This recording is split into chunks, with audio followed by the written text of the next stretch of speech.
Let's try that again. Hello, humans! Sorry, I forgot to put the sound on. So hi.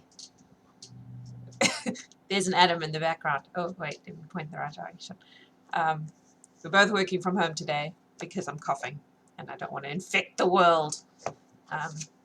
Even though I don't actually think, I think it's just a cough. But, whatevs.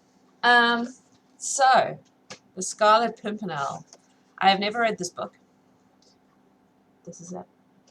I've never read this book before, and I have no idea what it's going to be like. I have a suspicion it's going to have a lot of French words in it, so I'm going to warn you now that I do not speak French, and my pronunciation is bound to be completely horrible.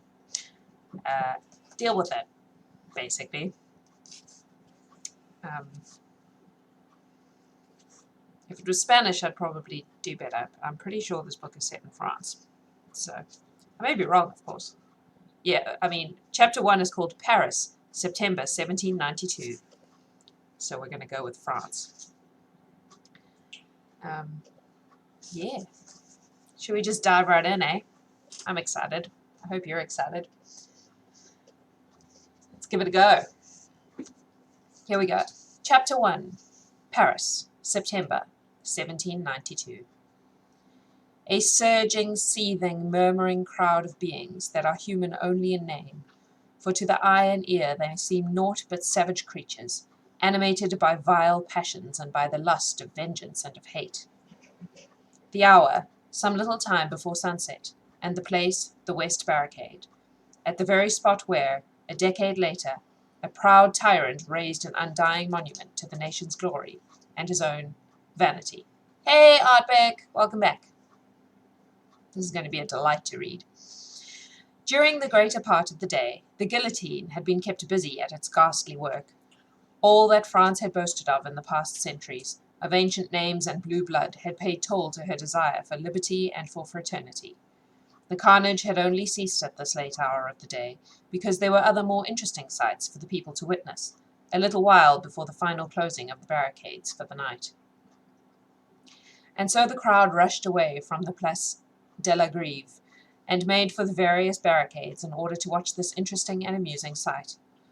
It was to be seen every day, for those aristos were such fools. They were traitors to the people, of course, all of them, men, women, and children, who happened to be descendants of the great men, who since the Crusades had made the glory of France, her old noblesse.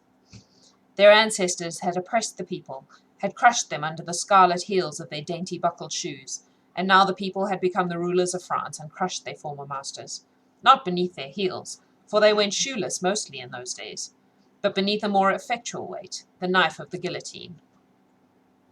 And daily, hourly, the hideous instrument of torture claimed its many victims, old men, young women, tiny children, even until the day when it would finally demand the head of a king and of a beautiful young queen. But this was as it should be. Were not the people now the rulers of France?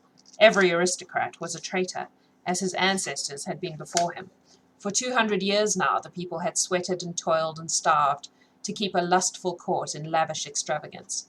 Now the descendants of those who had helped to make those courts brilliant had to hide for their lives, to fly if they wished to avoid the tardy vengeance of the people.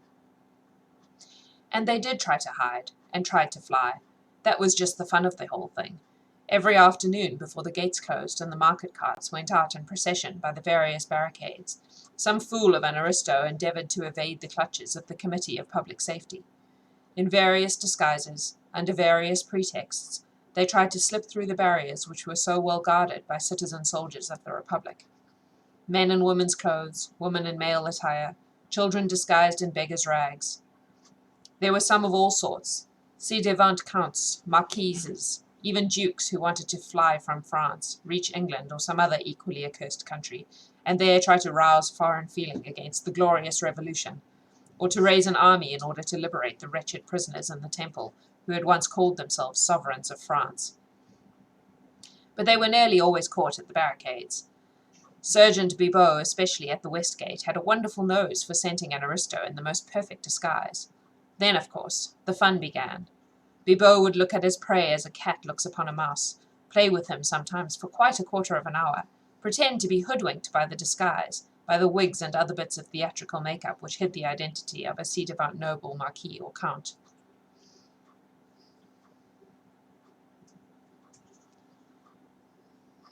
Are you mocking my friend's pronunciation? Look, deal with the fact that I can't speak French, okay? Just accept it and move on.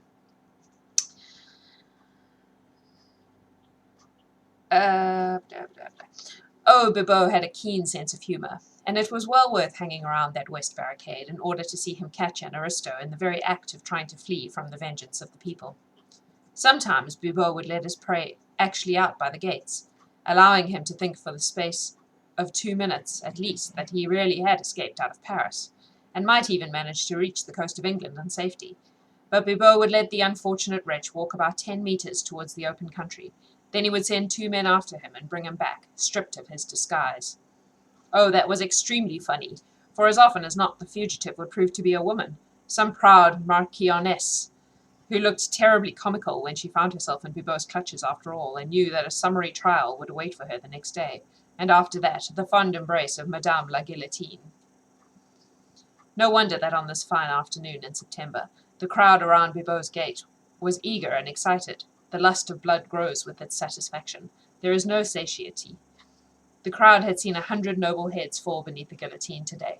It wanted to make sure that it would see another 100 fall on the morrow. Bibot was sitting on an overturned and empty cask close by the gate of the barricade. A small detachment of citoyen soldiers was under his command. The work had been very hot lately. Those cursed aristos were becoming terrified and tried their hardest to slip out of Paris. Men, women, and children, whose ancestors, even in remote ages, had served those traitorous Bourbons, were all traitors themselves, and right food for the guillotine.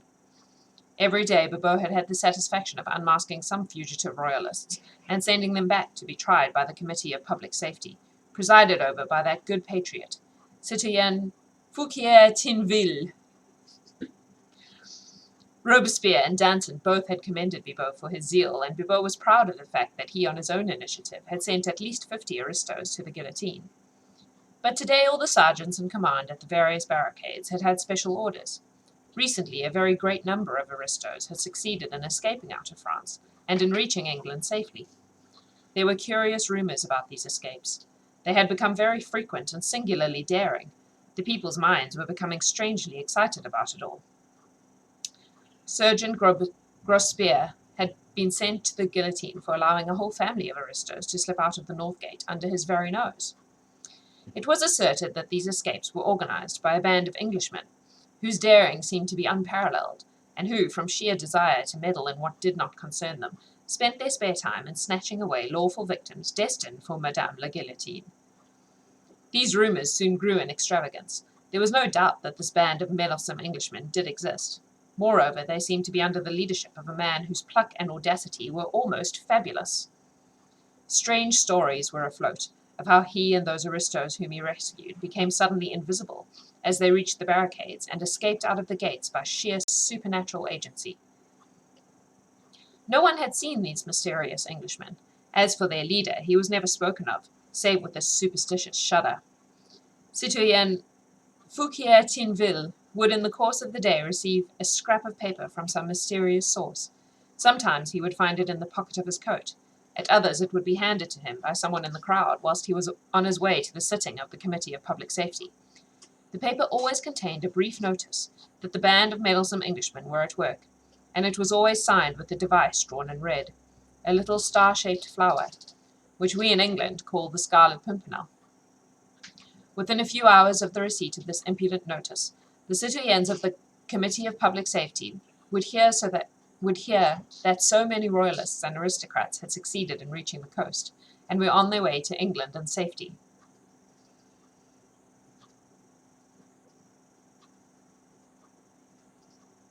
I'm just reading back. Oh, Ardbeg, you're getting into trouble. The guards at the gate had been doubled. The sergeants in command had been threatened with death, whilst liberal rewards were offered for the capture of these daring and impudent Englishmen. There was a sum of 5,000 francs promised to the man who laid hands on the mysterious and elusive Scarlet Pimpernel. Everyone felt that Bibot would be that man, and Bibot allowed that belief to take firm root in everybody's mind. And so, day after day, people came to watch him at the West Gate, so as to be present when he laid hands on any fugitive aristo, who perhaps might be accompanied by that mysterious Englishman. Bah! He said to his trusted corporal. Citoyen Grospierre was a fool, had it been me now, at that North Gate last week. Citoyen Bibot spat on the ground to express his contempt for his comrade's stupidity. How did it happen, Citoyen? Asked the corporal. Grospierre was at the gate, keeping good watch, began Bibot pompously, as the crowd closed in around him, listening eagerly to his narrative. We've all heard of this meddlesome Englishman, this accursed Scarlet Pimpernel. He won't get through my gate, morbleu, unless he be the devil himself. But Grospierre was a fool. The market carts were going through the gates. There was one laden with casks and driven by an old man with a boy beside him. Grospierre was a bit drunk, and he thought himself very clever. He looked into the casks, most of them at least, and saw they were empty, and let the cart go through. A murmur of wrath and contempt went round the group of ill-clad wretches who crowded around Citoyen Bibot.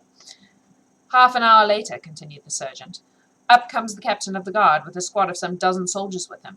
Has a cat gone through? He asks of Grospierre breathlessly. Yes, says Grospierre, not half an hour ago. And you have let them escape? Shouts the captain furiously. You'll go to the guillotine for this, citoyen sergeant. That cart held concealed the ci-devant Duc de Chailly and all his family. What? Thunders Grospierre, aghast. Aye, and the driver was none other than that cursed Englishman, the Scarlet Pimpernel. A howl of execration greeted this tale. Citoyen Grospierre had paid for his blunder on the guillotine, but what a fool! Oh, what a fool! Bibot was laughing so much at his own tale that it was some time before he could continue. After them, my men, shouts the captain, he said after a while. Remember the reward. After them, they cannot have gone far. And with that he rushes through the gate, followed by his dozen soldiers.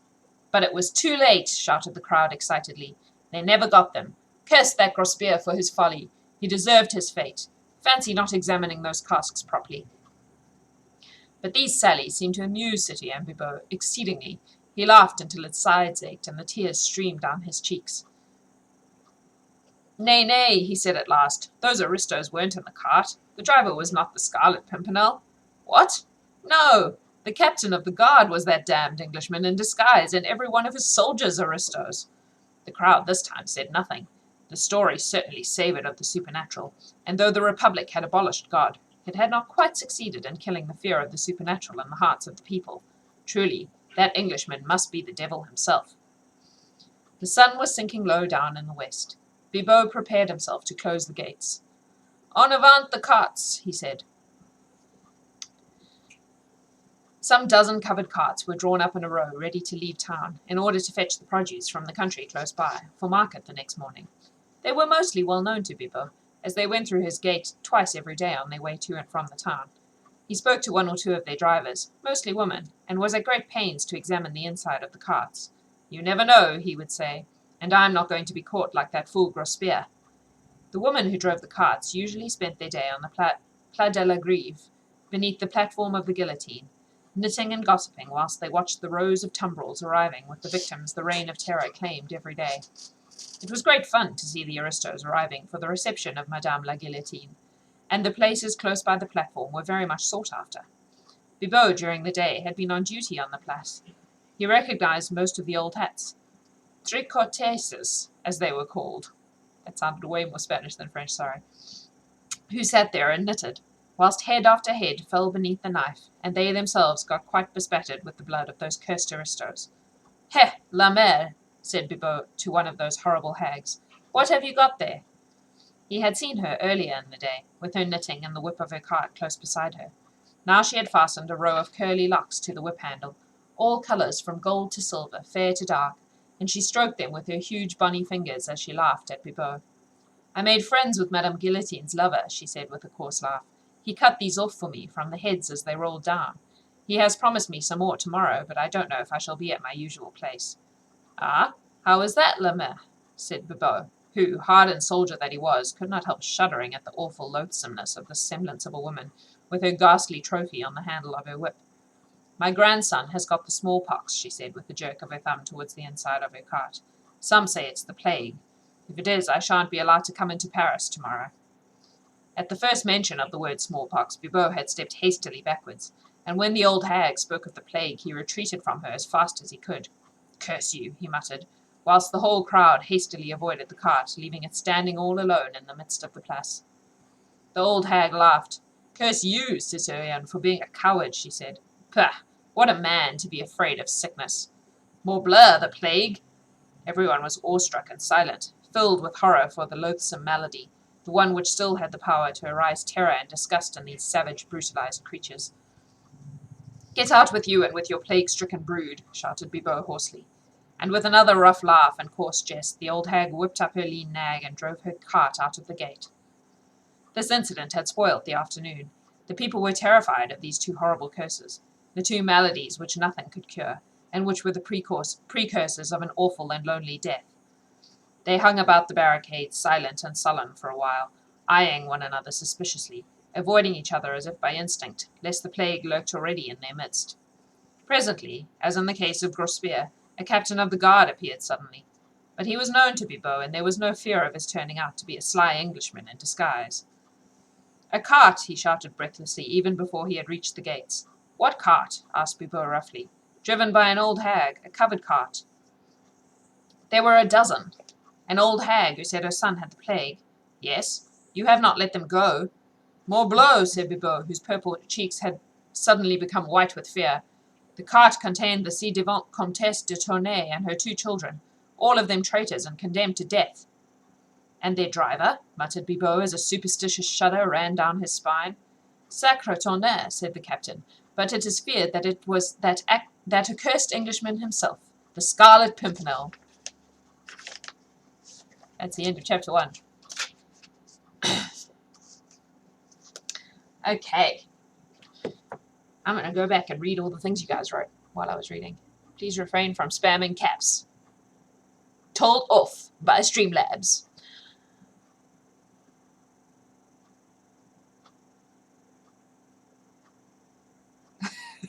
Swear's all good. Hi, Liliana.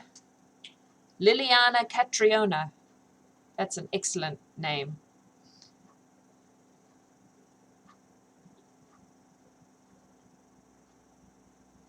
I hope I do it justice. I've never read it before, and like I said, my French is awful. So I'm probably pronouncing things wrong, but hopefully I'm doing it justice. It's great fun so far. It's so flamboyant.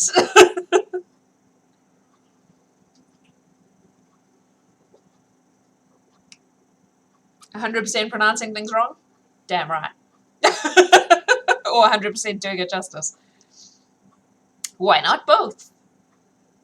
Both of the things. Drumming in the were you drumming on the screen? What was that? I said, were you drumming on the screen? No, I was drumming here. Yeah. Yep. Oh well. I speak a lot of languages. French is not one of them. Sorry. So I'm going to pronounce it like it's Spanish because it looks like Spanish, and I speak a little Spanish. Yes, I'm drinking orange Persian. It's not the same orange Persian, but it's orange Persian, nonetheless. So those of you who speak French are just going to have to deal with the fact that I don't. Sorry about that. Nice to have you back, Artbeck. Where have you been?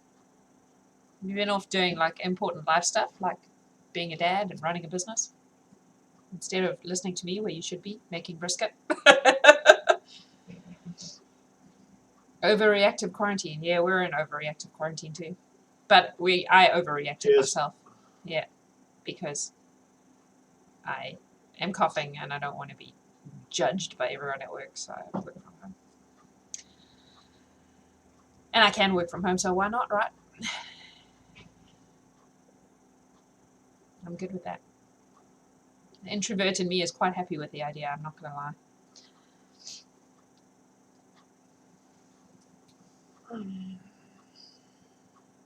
I'm all sparkly. What?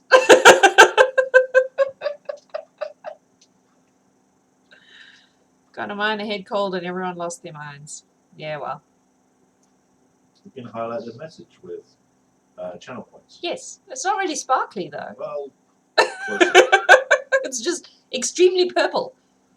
It doesn't quite have the same ring to it, though, does it? I'm No. extremely purple! That just makes it sound like I've held my breath for too long. Oh, we have subscriber tier emotes now as well. But I think that I can. Oh, you might be able to use them if you're logged in as Wolfnut. It says that locked. Well, I can use them. Look, I will show you them because I think they're great. It's because I'm in as Sparrow. Yeah. That's my favorite. It's an ass cactus. So anyone who's subscribed should be able to make the ass cactus. And then if you're at a higher tier, there will be others. There's currently a bee, bzz, and there's going to be a duck when I get around to actually uploading it. It exists, I just haven't put it in yet. So that's pretty cool. I like the ass cactus though, because it means that when people show up and act like dicks, we can ass cactus them.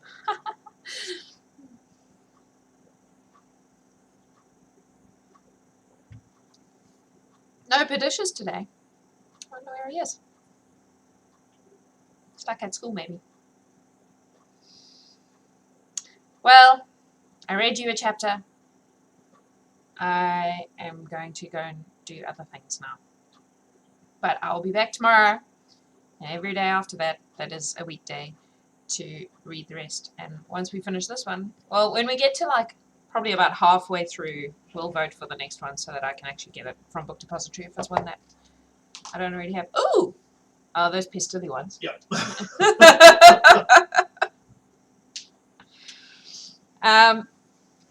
You all take care of yourselves. Art Big, wash your damn hands. What the hell is that? This is like a stinky cheese. Is that what it is? Wash your hands. Take care of yourselves. And have an excellent afternoon. And I love you all for being here. Come back tomorrow.